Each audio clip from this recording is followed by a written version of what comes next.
Amazon জঙ্গলের গহীনে খুব শান্তির একটা বন ছিল, যেখানে খরগোশ, হরিণ, বানর, বিড়ালের মতো ছোট প্রাণীরা বসবাস করত। সেই বনে মিঠু নামের এক বিড়াল থাকতো। তার ছিল ছোট দুই ভাই বোন, লিওন এবং টুনটুনি। একদিন সকালে মিচু, লিওন এবং টুনটুনি বল নিয়ে খেলছিল। হঠাৎ তারা দেখল সবুজ রঙের বিশাল এক ড্রাগন বনের দিকে তেড়ে আসছে। মিচু ও বাকি সব প্রাণীরা ভয়ে লুকিয়ে গেল। সবুজ ড্রাগন বলল, আমার নাম মতি। আজ থেকে এ বনের সব ফল আমার। সব প্রাণীরা ভয়ে কাঁপতে লাগলো।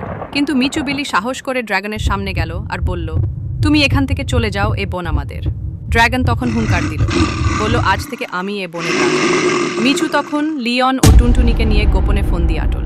তারা একটা ফাঁদ বানালো আর মরা পাতা দিয়ে তা ঢেকে দিল আর কিছু ফলমূল রেখে দিল। মতি ড্রাগন ফলের লোভে এলো আর সেই ফাঁদ হপাস করে পড়ে মরে গেল। বনের সব পশু পাখি খুশিতে হাততালি দিল আর মিচু ও তার ভাই বোনদের অনেক ধন্যবাদ দিল। মিচু তখন হেসে বলল, মিলেমিশে কাজ করলে অনেক বড় বিপদ থেকেও রক্ষা পাওয়া যায়।